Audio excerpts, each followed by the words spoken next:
And I'm very pleased to introduce the first talk from Shane Hall. So Shane, by way of introduction, graduated from Penn State in 2011. He's got a bachelor's in statistics, a master's in applied statistics. He's a civilian with the U.S. Army for the last 15 years, started working at U.S. Army Public Health Command as a statistician there, and has since transitioned to work at the Army Evaluation Center at Aberdeen, where he's started as a statistician and is now the division chief of the Analytics and Artificial Intelligence Division. I will pass it over to Shane now, and he will virtually give his presentation for the next 30 minutes. So thank you, Shane. Yep, thank you, John. I guess, first of all, thank you for being patient with me, giving a virtual presentation here.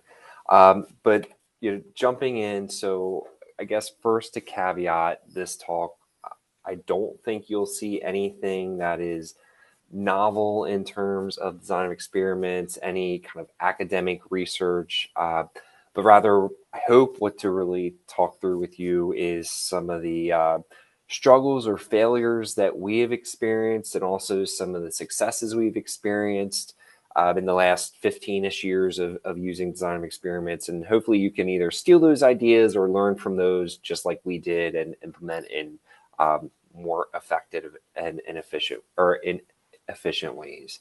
So we'll go through who is ATAC, what design of experiments looks like in ATAC, how we message it, what have we done to improve DOE and ATAC, and then a few more recent implementations of design of experiments.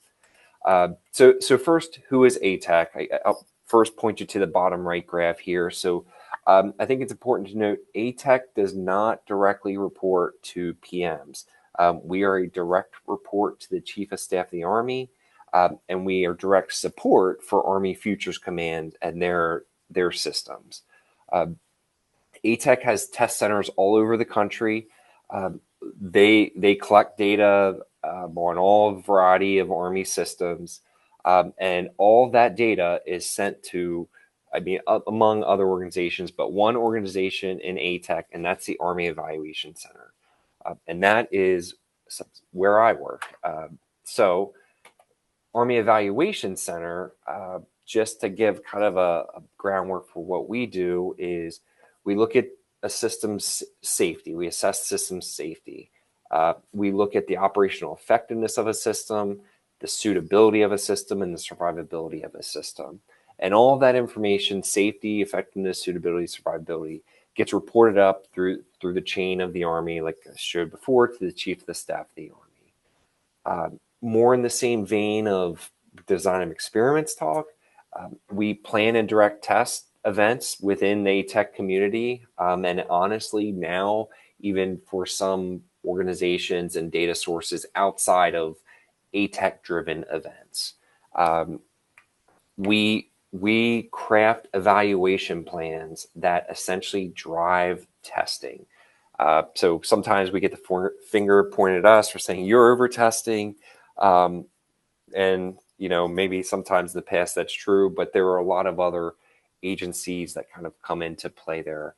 But we are definitely one of the drivers of how much testing is done and what the analysis looks like for these Army systems, which I think if you're kind of connecting dots here, that's very much in the lane of design of experiments. So the phrase is, we are the E in test and evaluation, right? We are that independent evaluator.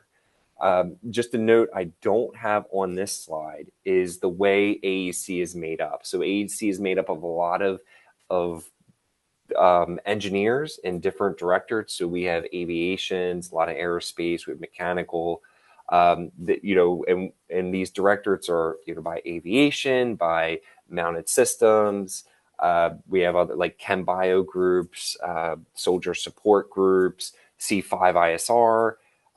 We, as the group I am part of, which is the statisticians, we call ourselves the analytics team. We are not directly in those directorates. We are another directorate that is direct support to those. So that's important to know because AEC is not made up of everyone being a statistician, right? I think our team right now has seven statisticians on the team, and we are supporting more than a few handful of systems. So it's a lot of work in terms of design experiments and analysis for just a small group of people.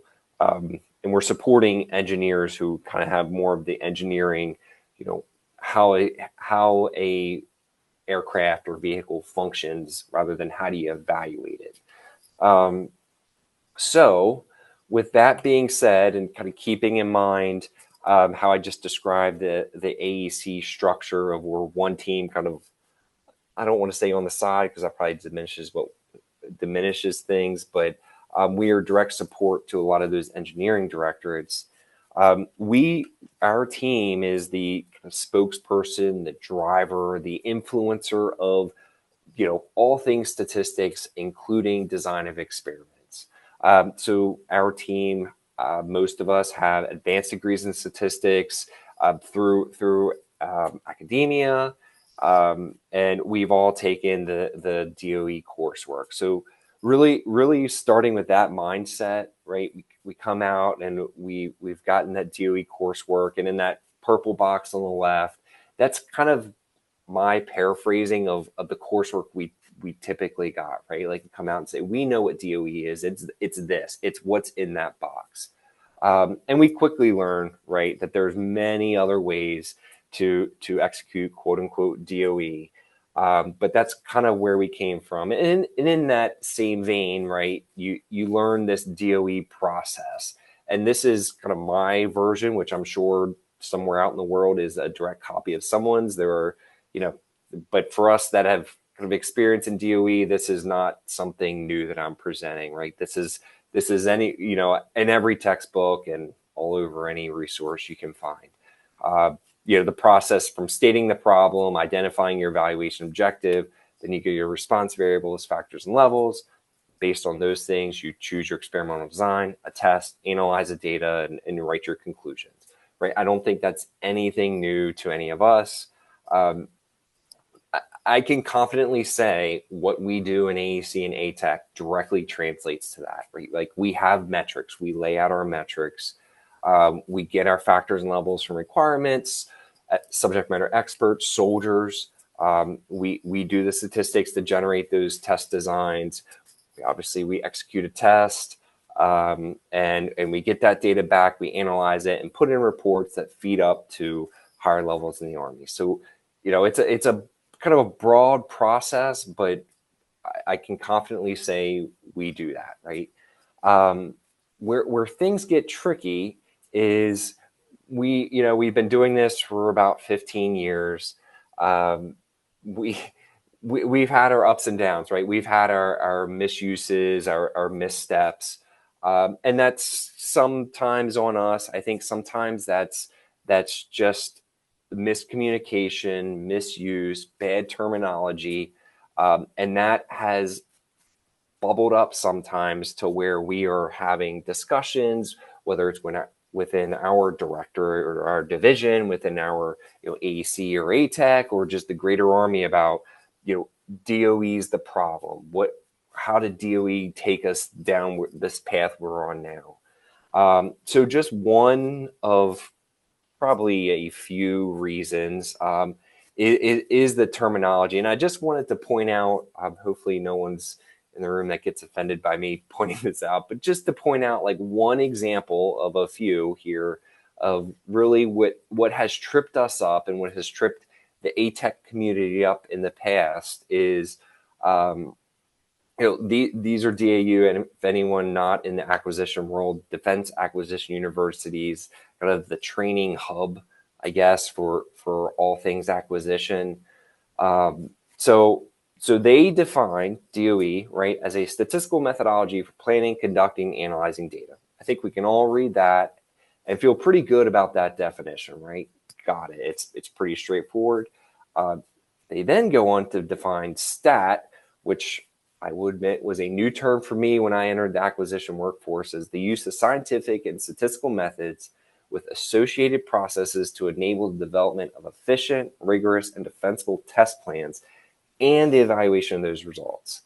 So if I try to kind of strip out a lot of the adjectives and fancy terms here, basically we're saying we use statistics to develop test plans and evaluate those results. I kind of look at that and feel like I could just lay that right on top of the DOE definition. So the good thing is I think we can say, hey, well, we execute DOE and stat. The trouble is we then kind of get into this conundrum of, that comes up in a discussion, or some of these other issues come up in discussion. So it clouds the term of what DOE is, and it throws some doubt, and it throws some misunderstandings out there.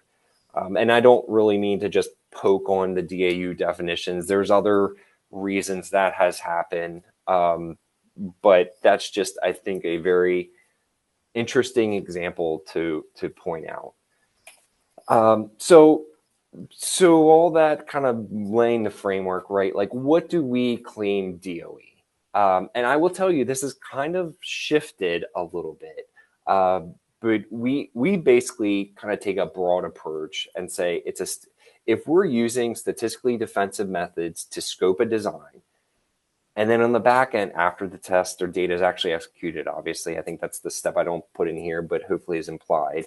Our analysis of that data matches the assumed model in part one. Because I think we're all probably aware, to really develop a sample size requirement, we have to kind of add or use an underlying model in that test design. We really learned and have been learning that terminology matters. And I'm going to use the metaphor of the slippery slope and falling off the cliff, right? Of when throughout all of our cases of, defining DOE, labeling something as DOE, having conversations about it and kind of mandating the use of it, we have kind of noticed some missteps. So just a few examples of that, right, is we've heard, well, DOE is just a test design. We don't actually need to execute that analysis. You've given us the design. Thank you. Your job is done. And hopefully everyone in the room is cringing a little bit there. The second being, hey, I have some factors and levels. I need to run a test. Create me a DOE. And you don't have really any other information, right? You don't have information. You don't have the response variable. You don't have, any understanding of the response variable and the metrics applied to it, or power or anything. It's just hey, plug this into your tool and create me a design. The third piece is, well, we can create a design. We can create a DOE, but you know what? The tester might not follow it, and that's okay. It doesn't matter. And hopefully you all are starting to kind of get a little more red in the face. And then the last being, let's stop calling it DOE. Let's just call it a test design. And hopefully you all kind of read these and kind of the summary is like, some people just maybe don't exactly track what DOE is. And it's many reasons this has happened, right? It's maybe there's an education piece that's kind of the obvious, but maybe it's because there was just a misuse prior. Maybe it was the bad use of terminology. Like I said, we have this DOE definition from, I'm going to call it academia. Maybe I'm sure there's folks in the room that could tell me otherwise. But we've broadened the scope, right? I like to use JumpEd as an example because they have a great platform, right, where you click DOE and it is much more than that academic kind of bucket of DOE you learn in your DOE course, right? It's really any way to use statistics to scope based on all different kinds of evaluation goals, and I'll show some of those later, which is a good thing, right? But it contradicts kind of some other more narrowly scoped definitions of DOE. So really the summary here is we are pretty good at executing DOE, and we've gotten a lot better. But in some instances, we really need to recorrect our position and terminology. So we've kind of approached, well, how do we fix this? So the first thing we really looked at is, okay, what do we label DOE and what do we not label DOE? And the outcome here when we went through this was we laid out every way I shouldn't say every, but most of the ways we've really scoped sample sizes. And if you look on the far right, you can start to see those. Hopefully you also bin those as not DOE, right? Complete observational tests, surveys from predetermined test sizes, meaning, hey, I have this number of missions and I have this unit with this number of people, give me a DOE, right? Or I have a live fire test, I can do 10 shots, here's the pre-picked configurations, give me a DOE. And we have, our analytics team has really kind of put our foot down and said, in the past, there might have been a briefing slide where this was binned under DOE. We are not doing that anymore. We're going to try to fix that language. So that did not solve everything, but that did fix a lot of the, what DOE seems to be everything. And we've corrected that. So the second thing we've really done is everyone, I think, in the military and Army organizations loves to brief. We have tons of slides, right? And on the left is what we used to show. So we would show factors and levels, response variable, and then the next slide would talk about, we kind of preface all this by saying it's a DOE. The next slide would show a design.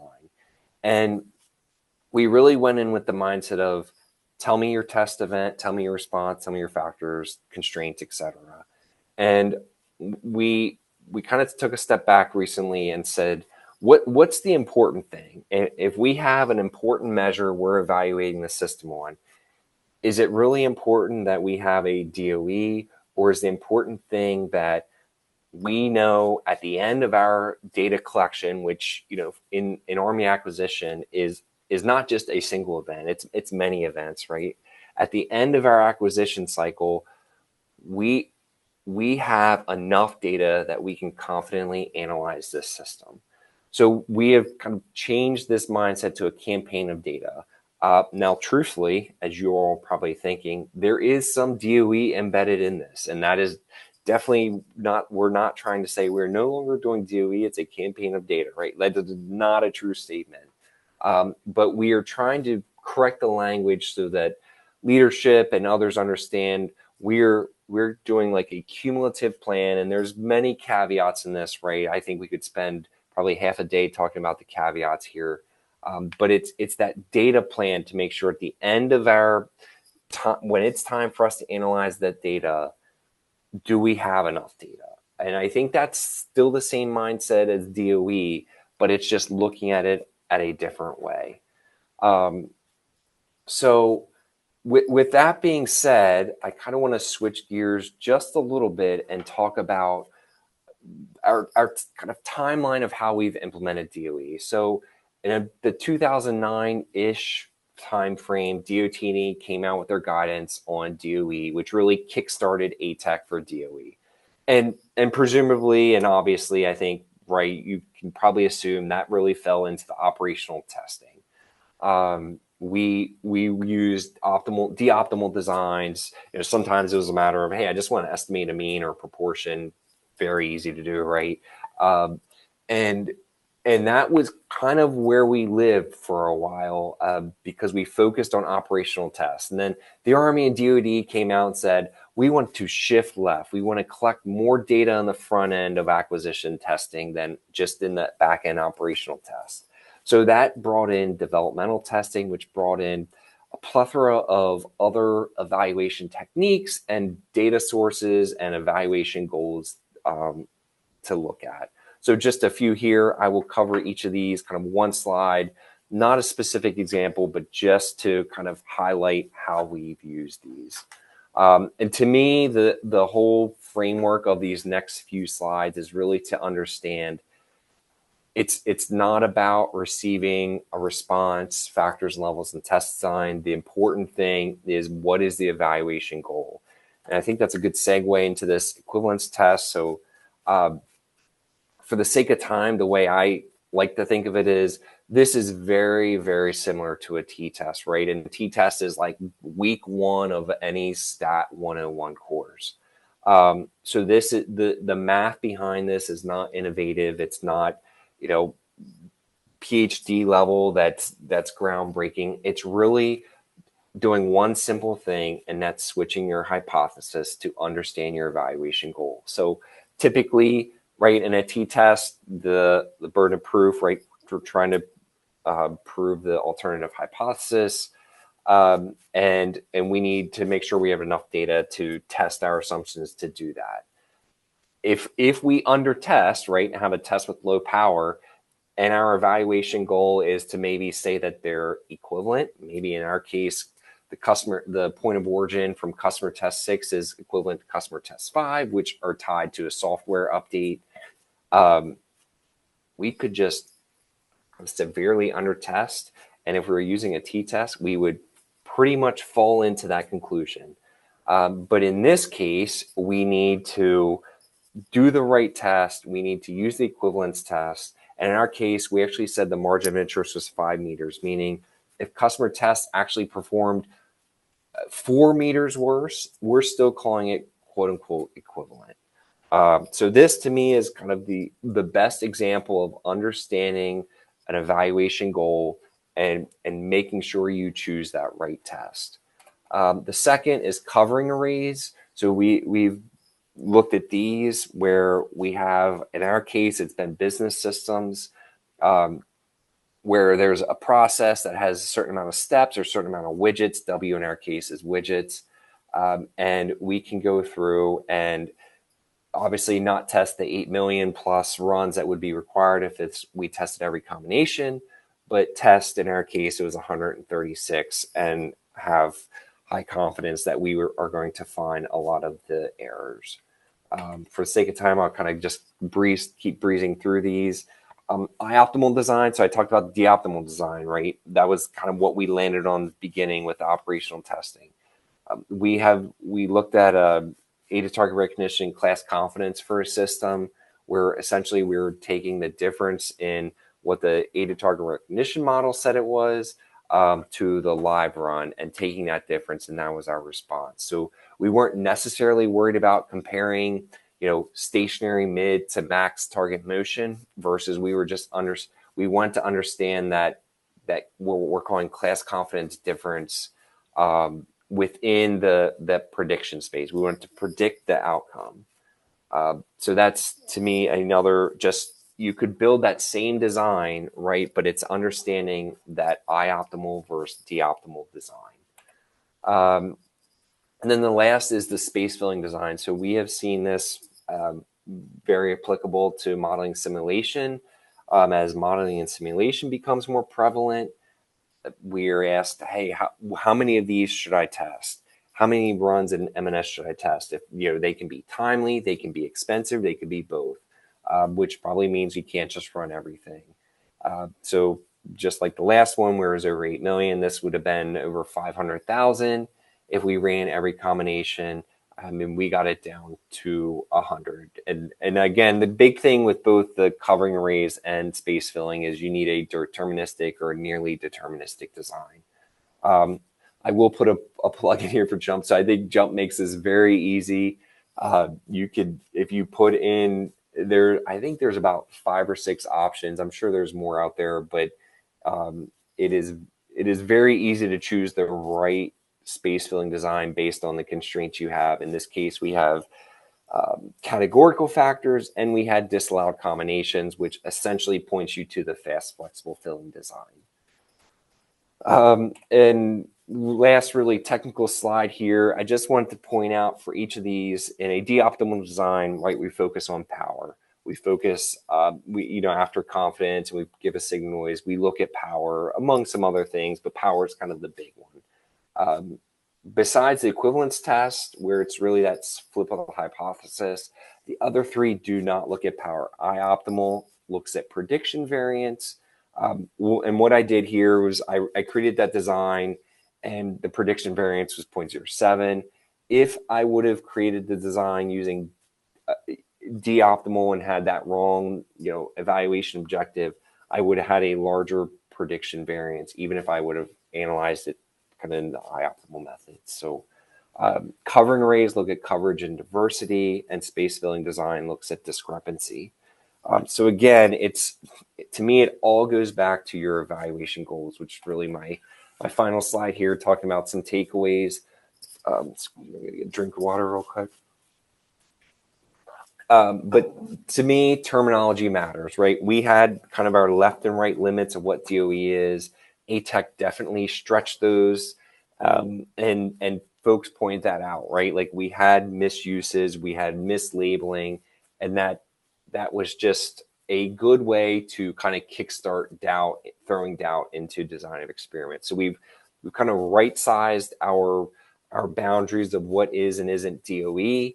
And we've also really pressed on what is your evaluation objective? How do you plan to, what do you want the story to be about this data? Then we make sure we know that before we start, punching in the design into any software. And really the last thing I showed 4 examples. There's really many more than that, right? And I think it's important as we see new types of testing, AI or modeling and simulation, for instance, we have to make sure we're able to really expand our knowledge and our tool set and capabilities to understand how to correctly test those rather than just going to the default of, say, de-optimal designs. So I will stop there. And I appreciate your time. Thank you. Okay. Shane, can you hear me? Yes, I can. Okay. Thank you for the talk. You mentioned that, I think you said that covering arrays need a deterministic design. Can you clarify that or elaborate on that? Thank you. Yep. So to me, the deterministic is really looking at if you ran that same run again, would you get the same answer? So, in our case, like a business tool, if we click through those same 10 processes or in our case, 23 widgets, we would get the same, the steps either worked or you got the end product or you didn't. And if you repeated that a second, third, 10th time, you would get that same exact result every single time. So to me, that's kind of defined what a deterministic design is, or response, sorry.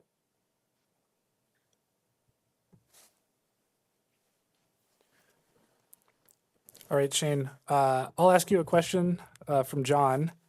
I thought it was very awesome that you presented all those different DOE methods. My question is, what do you think is needed to decide how to use what method? In most tests, you could pick any of those, could be reasonable, but we don't really have a taxonomy for picking one of those methodologies. So what are your thoughts on how to select them? Yep, and you mentioned the taxonomy. I think we've internet searched, and there's some crazy in-depth taxonomies out there that still don't cover everything, right? Like you might think of something here, where does that fall? And it's still not even there. So yeah, sadly, it's not just there's not some step-by-step point and click and you get to your answer. I think in the T&E community, that's a tough question. I'm trying to think on the fly here, but I think it's I don't know. Like I feel like just that exposure to really understanding these tools, like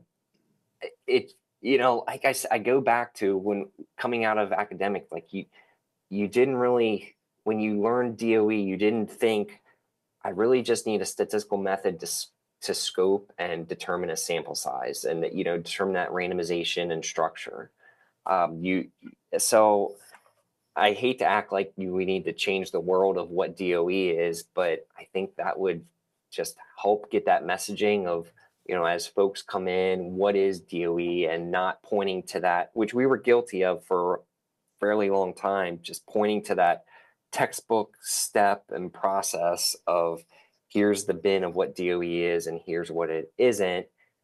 And that kind of forces people to kind of think inside the box, not outside of it. So that's probably a pretty poor answer, but I don't know if I have anything better at the moment.